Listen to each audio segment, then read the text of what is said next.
tout le monde, j'espère que vous allez bien. On se retrouve aujourd'hui pour une vidéo tag avec 10 faits chelous sur Tata.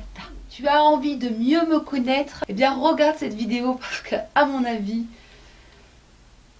ça va être très spécial. Et je ne contrôle rien du tout. Tata se lâche. Tata elle dit tout. Alors un truc trop chelou que je fais, c'est que... tu vas pas dire ça devant la France et la Belgique et la Suisse et le Maroc et l'Algérie et la Tunisie. Tata ne sait pas faire de prout en public. Je deviens complètement allumée dans ma tête quand je sais que je dois faire un prout et qu'il y a des gens autour de moi. Dans ma tête, ça se passe comme ça. Je vais me faire opérer. Excuse-moi, je peux sortir.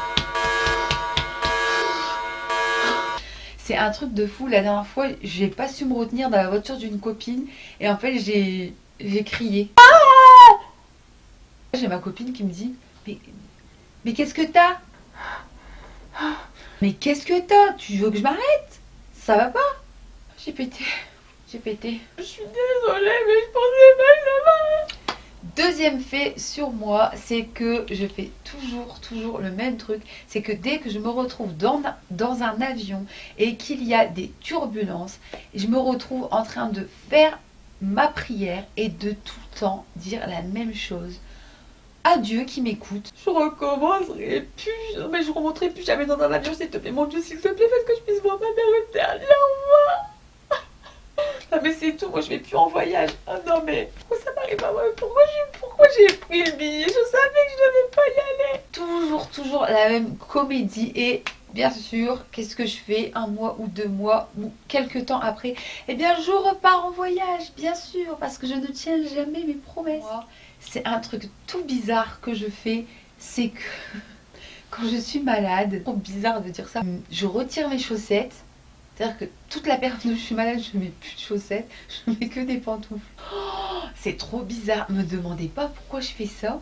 Dès que je suis malade, il faut que je mette des pantoufles.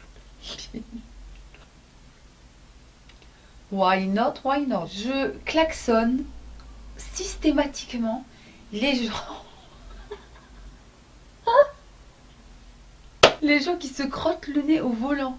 Je peux pas les saquer ces gens-là, je peux pas, je m'entendrai jamais avec eux, je voterai jamais pour eux, je ne serai jamais leur ami. Tu te crottes pas le nez en conduisant.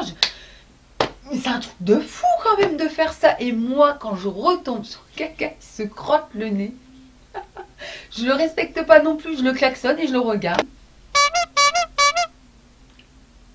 J'en ai 10.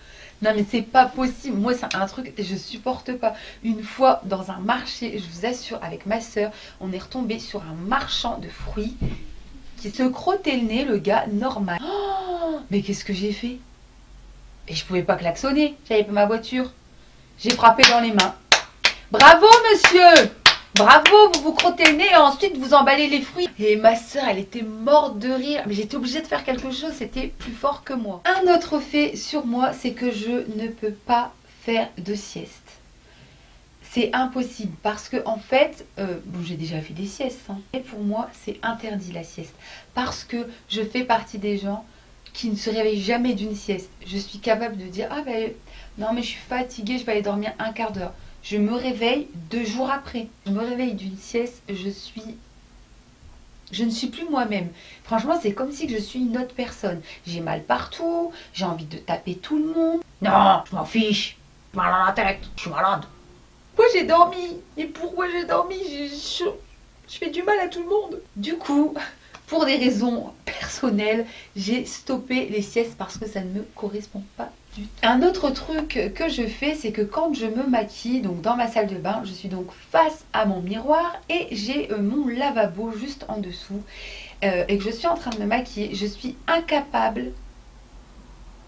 C'est trop bizarre, mais même quand je le dis, ça me fait bizarre de le dire, c'est qu'il faut que je mette une serviette sur le lavabo. Je peux pas mettre mon maquillage comme ça dans le lavabo, mais c'est même pas la peine. Je prends une serviette propre, je la mets comme ça au-dessus du lavabo et je pose mon maquillage comme ça au-dessus. Donc après, bien sûr, il tombe dans le lavabo.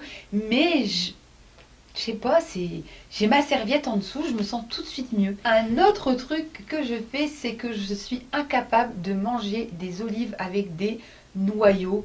Et même, par exemple, dans un mariage ou à un repas, je vais demander s'il y a des olives à une personne à côté de moi, de confiance bien sûr, de regarder s'il y a un noyau dans l'olive. Parce que s'il y a un noyau dans l'olive et que je le mets dans mon assiette, bah, je mange plus. Je mange plus parce que le noyau de l'olive, il me fait peur. C'est un truc, tu peux mourir avec un noyau d'olive, tu peux te retrouver avec 10 000 € de frais dentaires à cause d'un noyau. Un noyau d'olive. Moi, j'ai une phobie des noyaux d'olive. Je me suis cassé une dent à cause d'un noyau d'olive. Maintenant, je les déteste tous. Non, non, non, non, non. Ne me demandez pas de ne pas faire d'amalgame à propos de toute la famille Olive, la famille Zitoun. Moi, eux, j'en veux plus. J'ai un gros problème avec mes orteils, c'est-à-dire que dès que je sais que je marche à côté de certains meubles chez moi, ma table basse ou alors même mon armoire, eh bien, je vais faire comme ça avec mes orteils. Je vais plus marcher droit. Je fais un truc chelou. Je suis comme ça. Je sais pas, il se passe un truc dans mon corps. Parce que je déteste, et à chaque fois je dis je ne veux pas que ça m'arrive, je ne souhaite pas que ça m'arrive, même à vous je ne souhaite pas que ça vous arrive, quand vous vous explosez le petit, là, le tout petit doigt de pouce le petit doigt de pouce de je sais pas quoi là, dans un meuble. Vous voyez la danse que vous faites quand vous sautez comme ça en l'air. Ah, moi je peux pas, je supporte pas la douleur, je suis quelqu'un qui ne supporte pas avoir mal. Donc j'évite au maximum les meubles et donc je, je referme mes orteils. Comme des griffes, je marche comme si j'avais des griffes, c'est juste horrible. Un truc chelou sur moi, c'est que je suis déjà fait renvoyer quand même de chez un gynécologue. Excusez-moi. Elle m'a dit non, mais si ça se passe comme ça, moi je ne me prends plus parce que je suis une douillette. Je ne peux pas, je ne veux pas souffrir. Je n'ai pas envie de souffrir pour rien. Je n'ai pas envie d'avoir mal pour rien. Je ne vais pas aller me tatouer. Je ne vais pas aller me percer des trous dans les oreilles. Parce que je sais très bien que toutes ces choses-là font mal. Je ne vais pas aller aussi me faire une coloration semi-permanente des sourcils. Parce que je sais que ça fait horriblement mal. Non, ça, tout ça, je le fais pas. Par contre, la gynécologue, c'est un truc de ouf. Donc, je n'ai pas de gynécologue attitré. Je suis toujours obligée d'aller en voir une dans une ville, une autre dans une ville. Parce que souvent, après la consultation, ils ne veulent plus jamais me revoir. Parce que je fais jamais ce qu'on me dit. Je peux me sauver aussi. Ça m'est déjà arrivé. Oh là là. Oh, je m'en rappelle, je m'étais sauvée. Une vraie malade.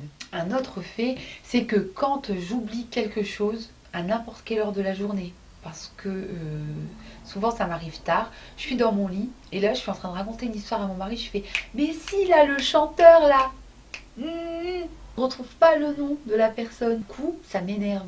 Soit je me lève, je vais sur internet, soit j'y arrive pas et j'envoie des textos à tous les gens que je connais qui me traitent, qui me disent mais t'es malade, t'envoies des textos à minuit. Je voulais une réponse. Donc si t'as pas la réponse, passe à autre chose. Quand j'habitais en Belgique, c'est que dès que j'entends la sirène des pompiers ou de la police, eh bien je panique, je deviens complètement ouf, j'ai peur que ça soit pour quelqu'un de ma famille, rien à me reprocher mais je suis comme ça. Moi, c'est pour moi. C'est pour vous dire, la dernière fois que j'ai entendu la police, j'ai quand même vérifié dans mon sac si j'avais mes papiers. Pourquoi j'ai fait ça? Je ne sais pas. J'étais comme ça dans mon sac. Ah, ils sont là. J'ai mes papiers, hein. Madame, j'ai mes papiers. Ça m'angoisse, mais et franchement, il n'y a pas plus angoissant que leur sonnerie. Là. Un autre truc que je fais aussi, et je le fais partout, c'est que je laisse tout vert ou tout allumé.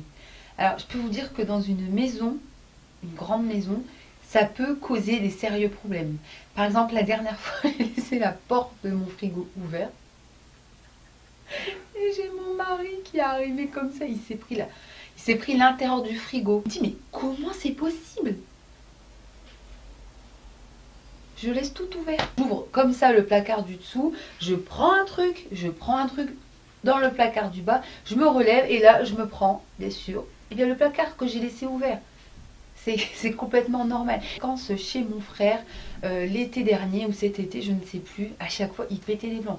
Zora, le frigo! Il y a un problème cette nana. Toutes les portes et même les fenêtres. Je suis la personne qui a laissé sa voiture avec les 2 fenêtres comme ça abaissées devant chez elle. Fait des trucs chelous et vous aussi vous faites les mêmes, eh bien laissez-moi un commentaire pour me dire tata, il n'y a pas que toi. Faites d'énormes bisous, on se retrouve très très vite pour une prochaine vidéo et merci infiniment pour vos likes, pour vos partages, pour vos commentaires, vous êtes au top. Bye bye. Salut. Allez folle.